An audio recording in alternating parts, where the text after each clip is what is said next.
am your new host for the Tuesday night 8:30 edition of Chicago Sports Podcast. Here soon by Ed and Brandon. Brandon, I believe, will be my regular co-host on Tuesday evenings. Hopefully, we'll make this show fun and impactful, and we're going to certainly enjoy bringing Bears news to everybody in the Chicago Sportscast Network. Again, my name is Mike Halatek. And the first thing we're going to talk about this evening is there is a rumor out there, and it was actually started on NFL Good Morning Football Show on NFL Network. Peter Schrager ran this rumor across the bow of Bear fans everywhere, saying that the Kansas City Chiefs are in the market, and they have to be in a market for a wide receiver because their top three targets are all injured. The last one to be Rashee Rice, who he suffered a knee injury after a Patrick Mahomes interception, and it was Patrick Mahomes that actually collided with Rashee's knee, causing the injury. So he's going to be out, quote unquote, according to Adam Schefter and Ian Rappaport, a significant amount of time. And so they're in the market. And one of the names that came out was, of course, Keenan Allen, because Keenan Allen is on a one-year deal here in Chicago. The Bears, ironically, have a surplus of wide receiver talent in their wide receiver room with Keenan Allen and DJ Moore, Romo Dunze, not to mention DeAndre Carter and Tyler Scott. So there's a lot of moving parts to this, and hopefully we'll be able to talk about it in a little bit. So I'm going to bring in, who do we have that came on board? Brandon. Hey, what's up, Michael? Welcome to the show, my friend. We're missing Ed. Apparently the link that he's trying to get into the show isn't working, and I think hopefully Mr. Hyatt, Mr. Tax, however you want to call him, is going to help him out getting his link to go in. But hey, welcome aboard. You're the newest member of the Chicago sports team, podcast team. So tell me a little bit about Brandon. You're a young man, so obviously, you're probably old enough to be your grandfather, but we'll have fun with it, I'm sure. Hey, how you doing? I appreciate y'all having me here. Yeah, Ed turned me into this little group chat here, and I've met Brandon before. Shoot, I've been a Bears fan since probably 2004, I want to say. That's basically when I started getting into football, really. I wanted to play in high school. My dad wouldn't let me. He's wanted me to work for some reason. When football players get paid all his money, I don't know what he was thinking, Been a loyal fan, been through all the heartache, the headaches, the ups and downs. 35 years old now. And, we may see some bad disappointment games, but it's never going to turn me away from this team. Eventually we're going to get it right. We will. A little bit about this guy. I'm 67 years old. I've been a Bears fan since the 1963 championship team. And for those of you that are way too young to remember this or even know this, the NFL had a blackout policy up until the late 70s or possibly even the early 80s. Home games were not televised in the home market. So unfortunately, in 1963, I saw all the away games on television, but the home games were blacked out, and that included the NFL championship game when the Bears defeated the New York Giants 14-10 at Wrigley Field. So um, uh, I can remember huddling up in the downstairs den at my house in Hanover Park, Illinois, and just hunkered down with a radio, listening to Jack Brickhouse's play-by-play and Ern Kupcinet's color commentary as the Bears defeated the New York Giants in a very cold game at Wrigley Field. So the first game I ever remember being at was in 1965 when the Bears defeated the Rams and Roman Gabriel. So it was I've been a Bear fan pretty much my entire life. I'm sure I went to more games prior to 65, but the 65 game is the first game I remember. And of course, 1965 was the year that both Dick Butkus and my good friend Gail Sayers, that you see above me, that they were drafted in the first round by Chicago. So it's been a long time. It's been a lot of fun. I was at the Bears NFC Championship game for both 1985, 1988, and 2006. The only NFC Championship game at Chicago I missed was the 2010 game against the Green Bay Packers. So looks like Ed is still. Oh, wait a minute. I think he is here. And there he is. Mr. Ed, how you doing? I am well. Can you hear me? We can hear you. I can hear you just great. All right. We're all thumbs up. So let's get the show on the road while we were killing time for you to get on board. The lead story, as you saw on the graphic, is the rumor that surfaced indicating that the Kansas City Chiefs they're looking to acquire a wide receiver after their latest mishap when Rashid Rice was injured last week. Ironically, after an interception, and the player that hit his knee was none other than Patrick Mahomes. So they're depleted. They've lost their top three wide receivers, and one possible target that was brought up by Peter Schrager from the NFL Network, and he's one of the hosts on Good Morning Football, brought up Keenan Allen as a possible target. So, Ed, the question I'm going to ask you is, would you trade Allen? And if so, who do you want in return? Well, I'll tell you this. I think as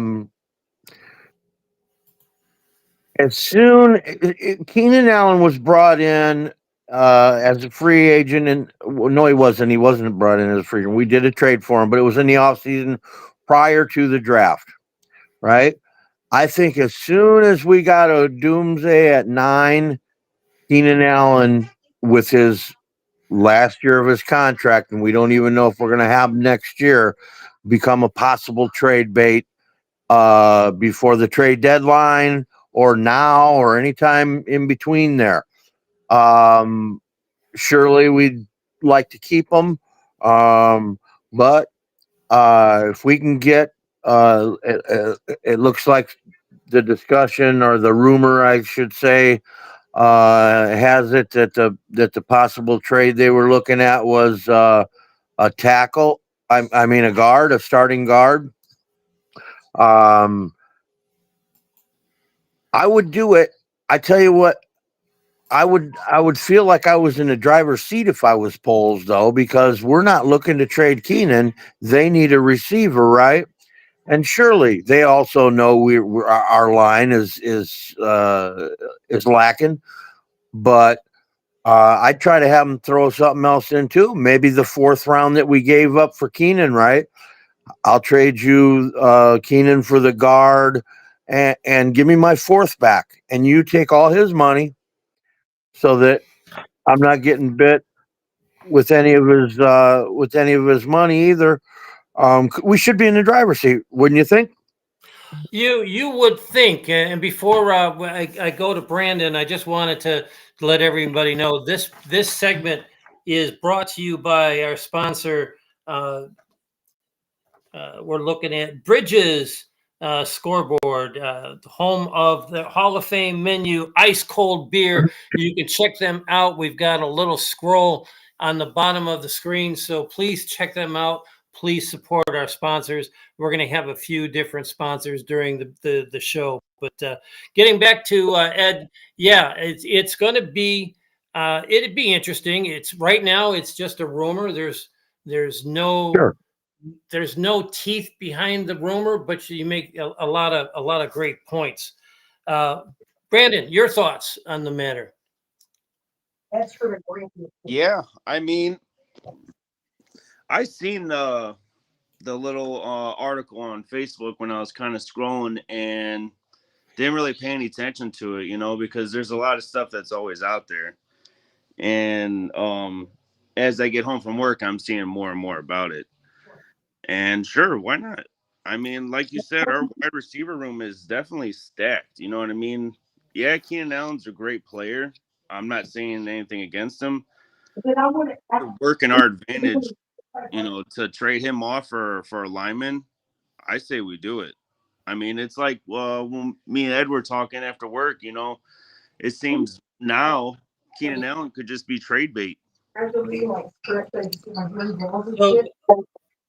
I'm hearing some feedback in there. Somebody, I don't know if somebody's in the room with you or Ed, but let's just a little bit about Trey Smith. Trey Smith was a 6th round draft choice in 2021.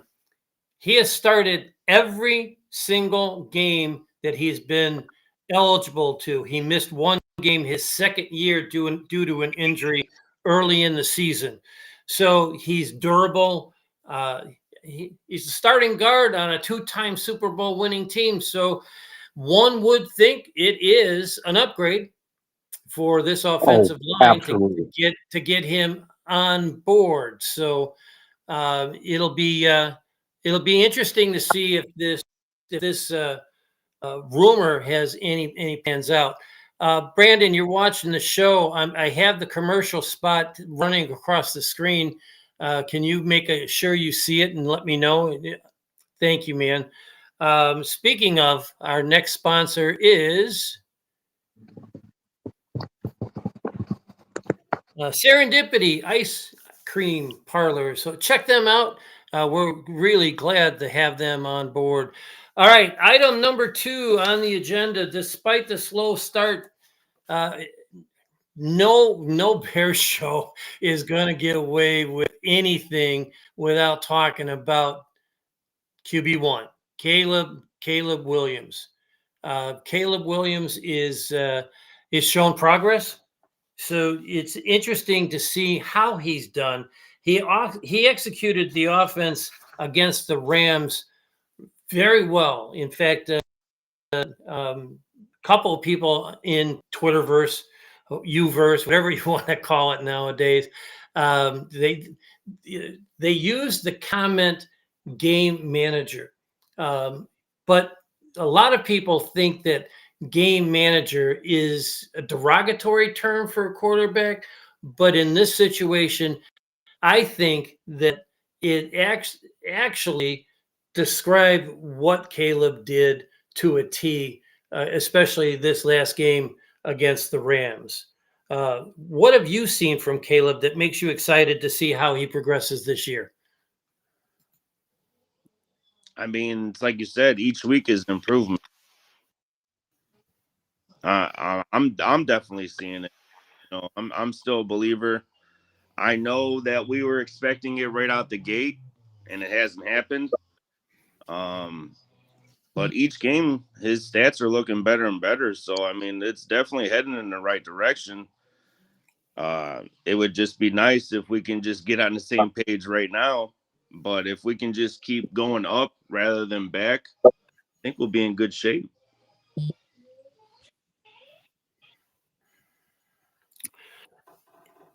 And how optimistic are you that Caleb will continue to grow as quickly as he has during the first 4 games? I'm right with Brandon. Michael, I do believe I've seen improvement. Surely, surely we'd like to see some things cleaned up.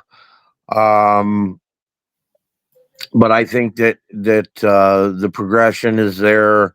Um, him and Brandon and I went to the game Sunday. We were talking about it beforehand, and I was telling him, man, I just, obviously I want to see a win, but you know what I really want to see is a game, a clean game, a game where we look good, not a just a mess out there. And of course, beginning of the game Sunday, we pretty much looked a mess, but we got it. We kind of got it together, and uh, we did what we needed to do to win. I would have really liked to seen the offense be able to close that game out. They had the opportunity to close it out, couldn't continue that drive. So Torrey kicked it way within the 10 down there, allowed our defense to get aggressive on them, and the defense stopped them. So we got the ball back again, and again we couldn't close it out. So Torrey had to knock it back there again, and again put them down there in their own territory, and then we got the interception. So our defense ended up having to close the game out when you know, I would have liked to see no. No, we lost him. We lost him. We lost. Oh, we lost. He's out of the feed as well. Oh, he's coming back. So Yeah, hey, it just keeps kicking it's me the, out, Michael. it's I the, don't know why. I don't know why either, but you know what, guys, this is the season premiere. There's going to be a few bugs. Brandon, thank you for being in the chat room. He's out there trying to guide me a little bit about our commercials. Unfortunately, I can't find the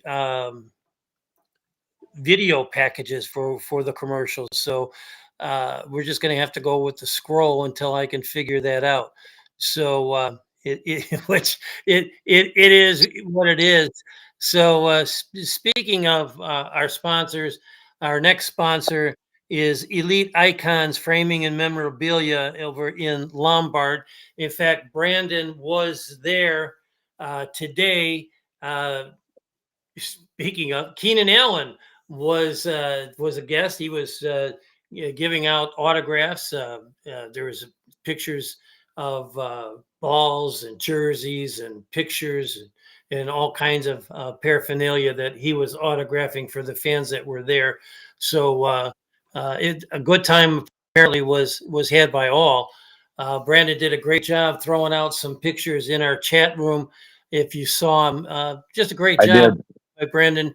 And, the guy is busting his ass at work, and took the time out to go all the way out to Lombard to get that together with Keenan Allen. So hats off to Brandon, my friend. You did an Yeah, absolutely amazing job. I think I speak for all of us when I say that. So here's my thoughts on Caleb. Uh, this is a problem that is now epidemic in this league with not just the rookies, but all veterans, all veterans. The lack of practice time that coaches have to work with players in the off season is absolutely ridiculous. Now, I grew up in an era where there were two a days in full pads, and they beat the piss out of each other in those practice sessions. I can remember bringing my son he was like what 8 months, 9 months old, to Platteville to watch the '85 Bears workout, and they beat the living shit out of each other in those practice sessions, and you basically can't even touch players in practice nowadays. And I think that was one of the biggest reasons why this offensive line was as ill prepared as they were the first weeks of the year. They've gotten a little bit better. They found some running packages and some blocking packages that worked against the Rams. And I think coming up against their next two games, which are winnable against Carolina, and then they have to go across the pond to London, I think that you're going to finally see a little bit of cohesiveness in this offensive line. Consequently, in this offense, and I think we'll see Caleb start to take some measurable leaps forward. He's actually on a pace for over 3,400 yards passing, despite only passing for less than 100 yards in his first game. He should have 5 touchdown passes instead of only 3, but he had 1 dropped in each of the first 2 games. The first one by Keenan Allen, and the second one, I believe, was DJ Moore dropped the touchdown pass in week 2 at Houston. So I have nothing but high expectations for Caleb Williams going forward. Who's next on our sponsor list? We got to try to get them all in. Our Facebook group, make sure you sign into it. That would be important. Please follow us wherever you can. This is a group that continues to grow. I just came on board last week. Brandon just came on board this week. We've got a lot of new fun and fantastic people that are going to be part of not only this podcast, but all the other shows that this network produces. So please give us a follow. I guarantee if you're a Chicago fan, you're going to get some great interviews on these podcasts. Guys, Steve McMichael's wife has been a frequent guest. Misty has been a frequent guest on these podcasts, and she's been she's been on. I also do another podcast of my own, and she's been a guest there. There's so many great people. Nick Rohde from Just Another Year has been a guest on the show. I guarantee you will always find something exciting every time you turn in to one of our podcasts. And then last but not least, Underdog. This is new to me because I haven't played fantasy football since 1997 until this year. The company I work for sponsors a fantasy football league for their employees. So I'm 3-1 on the year. I'm pretty pumped about that because I didn't expect to do anything. So with that, did we lose? It looks like we lost Ed for good, Brandon. Damn. The Bears, believe it or not, have the longest current home winning streak in the entire NFL. Were you aware of that? Yeah. Oh, yeah. So they have won their last 7 home games going back to last year. Their last loss at Soldier Field was against the Minnesota Vikings. And, of course, that was the game where Caleb, or I'm sorry, what's his name? He used to wear number 1 that we're trying to forget about, Justin Fields. That's where he dislocated his thumb. I joke about that because even right now, Bears Twitter is still trying to throw out comparisons between Caleb and Justin. So it's unfortunate, but it is what it is. So my question to you, Brandon, is: do you think they can keep it up? Can they extend this winning streak to 9? They play Carolina this week, and they've gotten a little shot of adrenaline when they changed quarterbacks from Bryce Young to Andy Dalton. little side note about Andy Dalton, and I bet you didn't know this. Since the last time Aaron Rodgers threw for 300 or more yards in a single game, Andy Dalton has done it not twice, not 3 times, but 4 times, and he's done it with 4 different teams. No, I didn't know that one. You're always going to get some history and some trivia from this podcast, so we're going to have a lot of fun with it. But the game in London a week from Sunday technically counts as a home game. So can the Bears extend their streak to 9? It's doable. I could definitely see it doable. You know, with Carolina, where Carolina is, but like you said, the atmosphere has kind of changed now that Andy Dalton's back there throwing the ball. You know, you can't ignore that. He is a veteran. He knows what to do. He knows what to look for. He knows what's going to be coming. So that's going to be a challenge. At the end of the day, though, I could see that being a win. And then, you know, Jacksonville isn't doing too great. But I looked at our record for London games, and it's not that great. So that's what kind of worries me. For some reason, we don't really do too hot when we go to London. Hopefully that could be different this year, you know.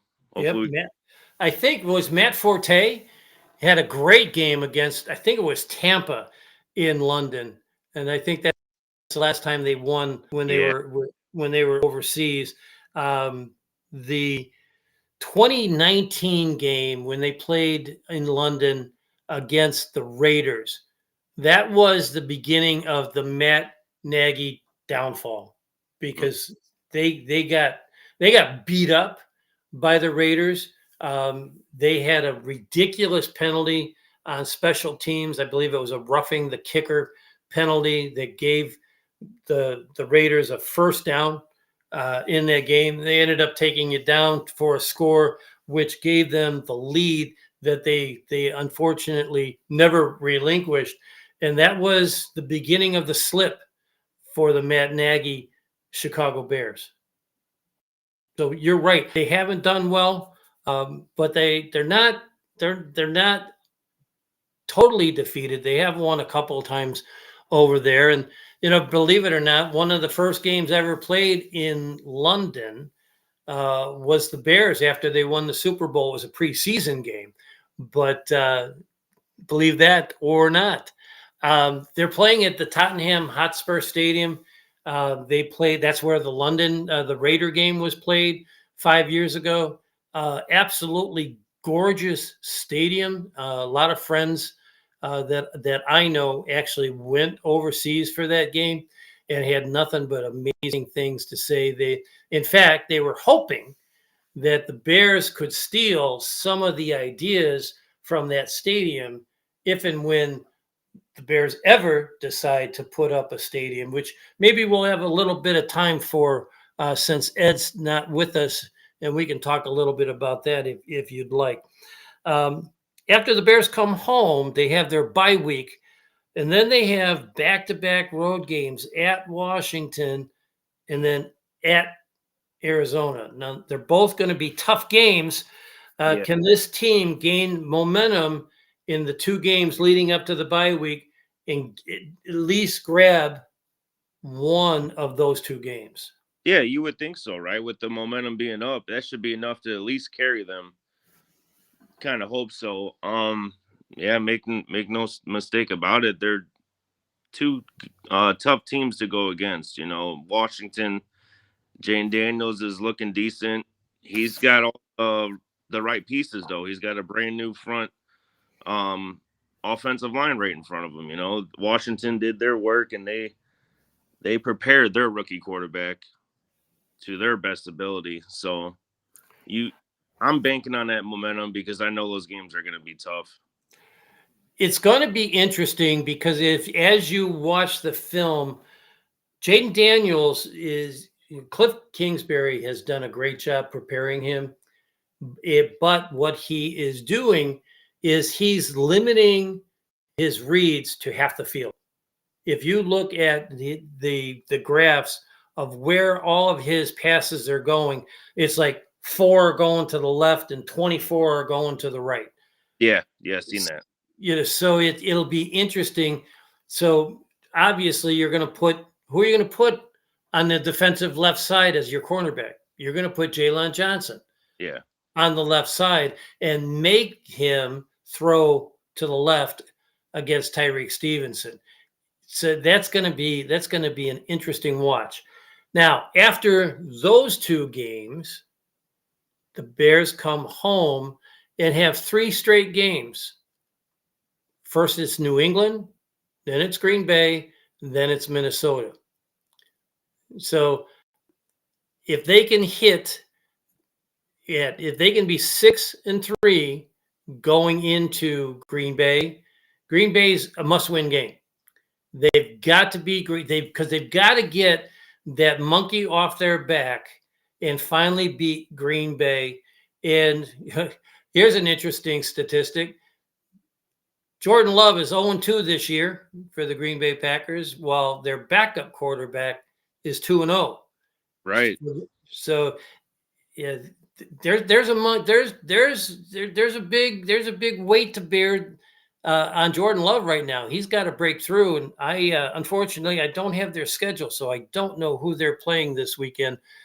So it'll be fun to watch Green Bay hopefully lose again, because we need to get the momentum that Green Bay had from last year kind of out of the way, because they've turned out to be a team that you never know what you're going to get on any given Sunday.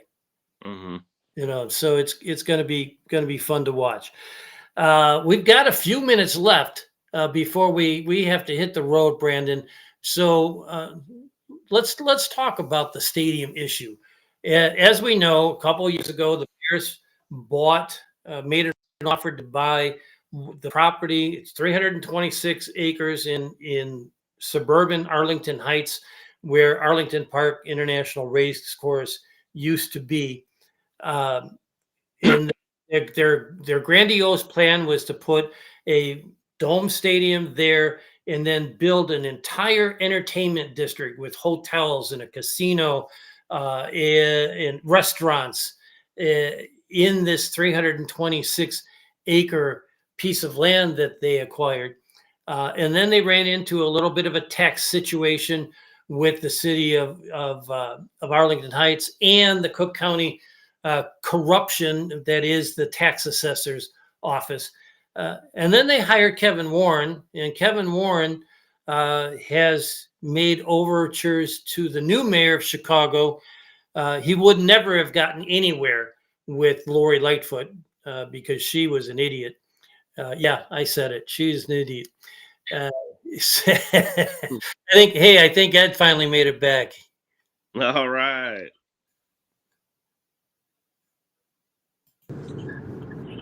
Oh, it's Trax. What's up, fellas? I'm on the road. Hey, glad to have you. Glad to have you, man. We're having a lot of fun with our premiere show.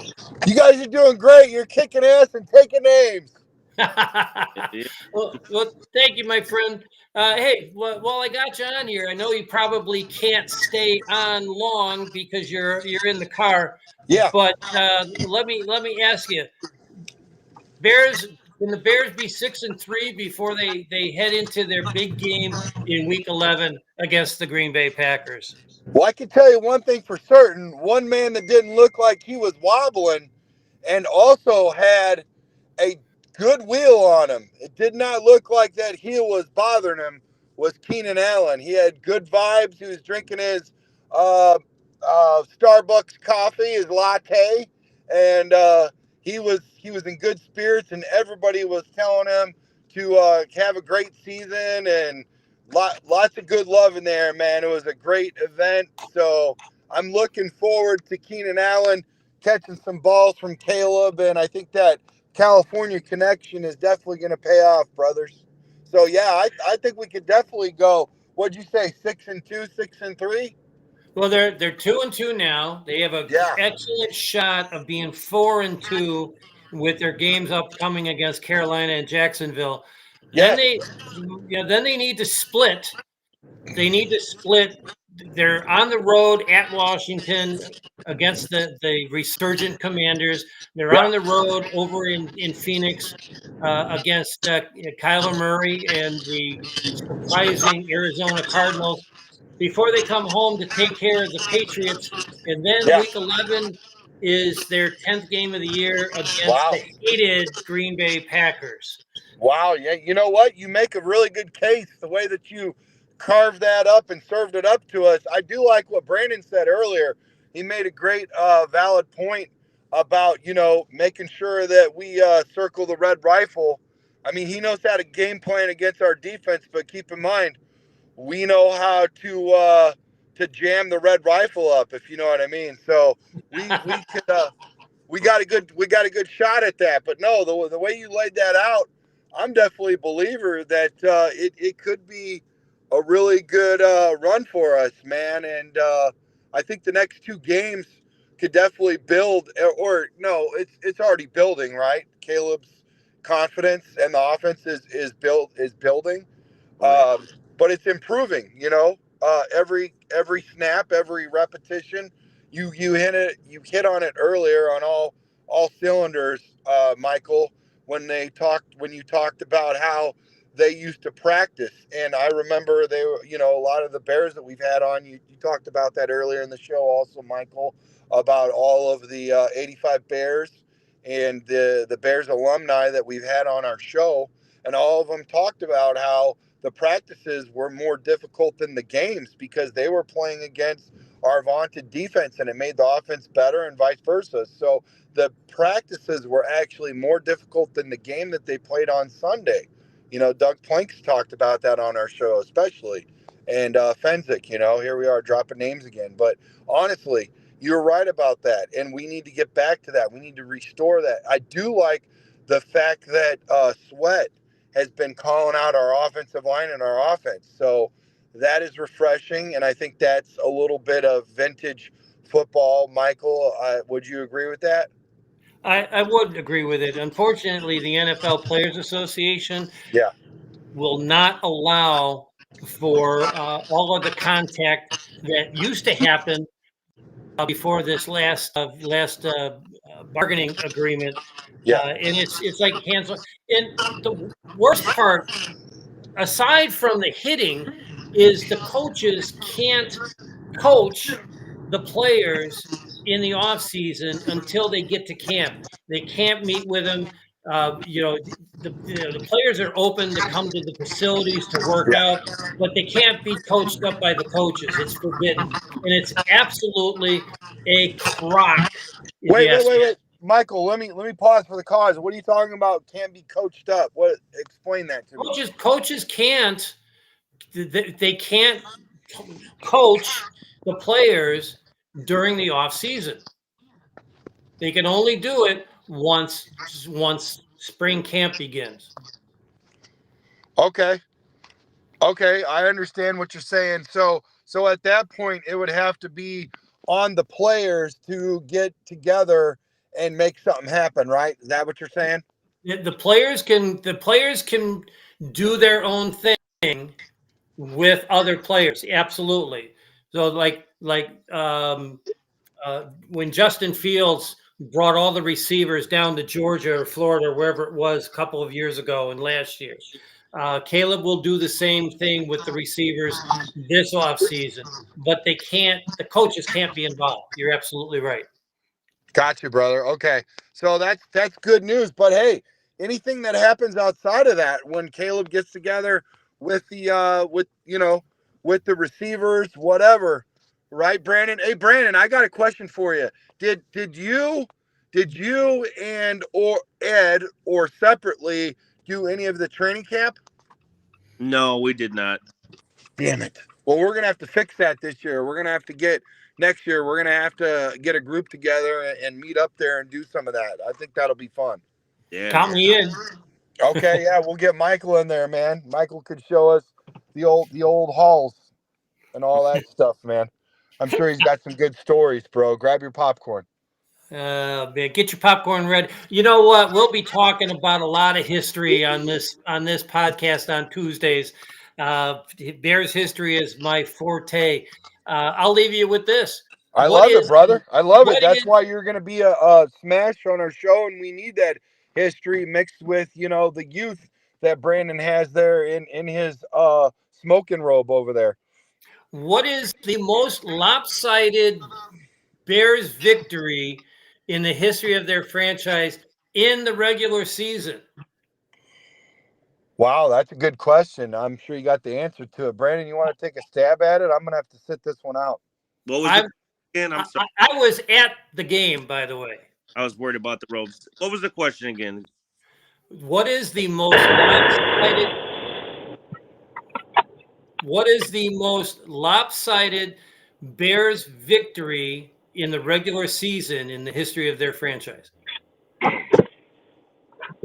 And I was at the game. I'm just gonna take a guess, and I'm gonna say 2013. Most lopsided game? I don't know. They beat Dallas 44-0 in 1985 during the regular season. I want to say I'd like to take a stab and say I think Walter was on the field. That's all I got for you. Okay, Walter was the running back. Vince Evans was the quarterback. Oh, the one that used to play for the Raiders too? Yep. He was actually drafted by the Bears. He went to the Raiders after his tenure with the Bears. Vince Evans actually had a perfect passer rating of 157.3 during this game. Wow. Damn. December 7th, 1980, Bears 61, Green Bay 7. 1961? 1980. Oh, December 7th, 1980. Bears beat the Packers 61-7. And I was sitting in section 111, row 5, seat 34. Man, that had been a fun game. It was 0-0 after the first quarter. Wow. That's awesome. Right. All right.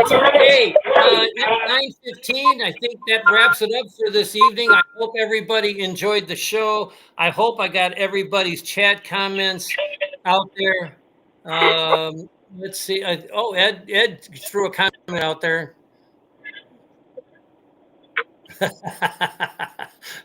Brandon is ready for the morning after the show. All right. Brandon, thanks for joining. Brandon, thanks for getting on while you're on the road, coming back from your gig with Keenan Allen. Yeah. I hope everybody enjoyed our premiere edition of this podcast that is yet to be named, but we'll have a little fun with that as we go along. So, who's next up? Hey, Brandon, who's next up on the podcast schedule? So for Wednesday night, we've got the 4-star generals, bro. We've got Sean. We got Sean Lugo. We've got Kyle, and Darius is on Wednesday night. So yeah, it'll be a good one. I might have to be in the chat room for that one. What time does that start? 8:30. Awesome.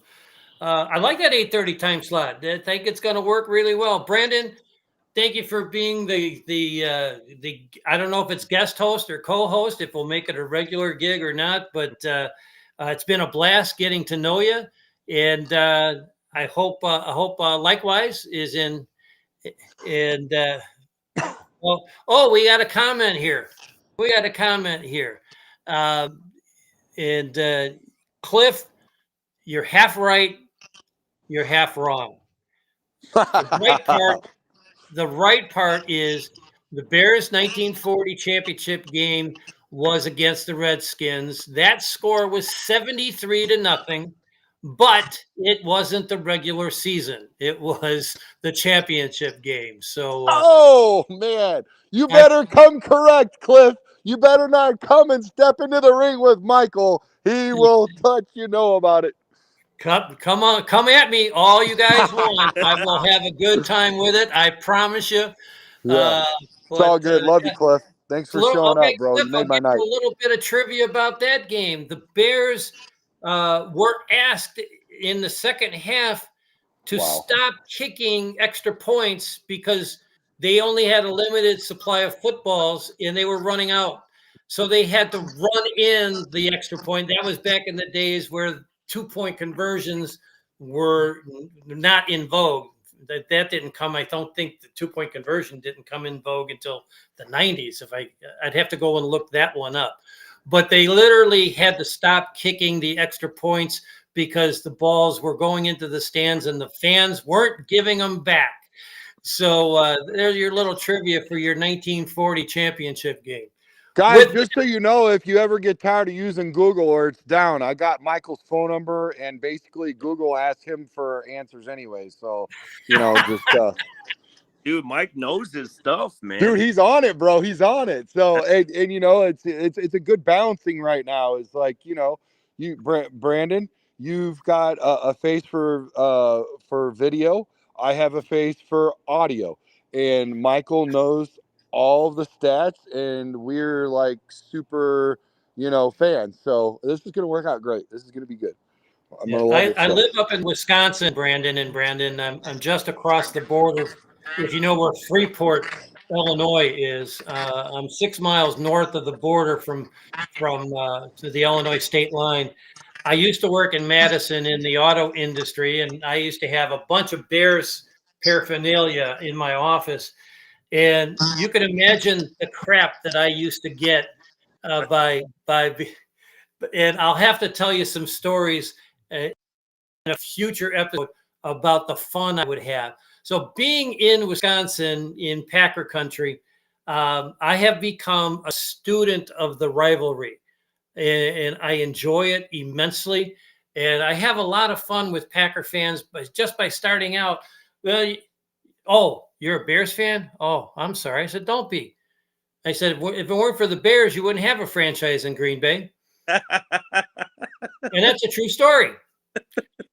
Which we'll get into in another episode. But if they give me grief, I just give it right back to them. And if they give me too much grief, I'll leave you with this. I would tell them this. I tell you what I'll do. All right. You call yourself a Packer fan. I'm going to ask you one trivia question about your Packers. If you can answer it, you can give me all the shit that you want to give me anytime you see me. But if you can't answer, you have to shut the F up. Not one Packer fan has been able to answer that question. And the question is, in the history of the Packers franchise, they have played home games in the regular season in 8 different stadiums in Wisconsin. Name all 8, and I'll shut up. And not one Packer fan has ever been able to answer that question. What's the most a person has at least named off? Actually, I was actually on my other podcast, and somebody got 7 of the 8, and she actually Googled while we were still on to get me the 8th one. But that is a true story. 4 of them are in the Green Bay area, and 4 of them are in the Milwaukee area, because the Green Bay Packers in the mid-30s had to start playing games in Green Bay to get extra revenue, because they almost went bankrupt twice in the 30s, and George Halas bailed Curly Lambeau out by lending him money to make payroll 2 times in the 30s. Remember seeing that one, yep. So that's good stuff, man. Stick with me, man. We're gonna have a lot of fun. We're gonna blow Tuesday nights out of the water. Oh yeah. All right. That's it for tonight. I hope you guys had a great time. I hope everybody in the chat room had a great time. Please come back next Tuesday at 8:30. We will, of course, be talking about the Bears' victory against the Carolina Panthers and their trip to London. And any other breaking news that comes across our bow, we'll make sure to get it to you right away. So with that, have a good night, everybody. And bear down. Hey, I guess we got to do the Caleb Claw, right? What a great way to end it. Good night, everybody. Bear down.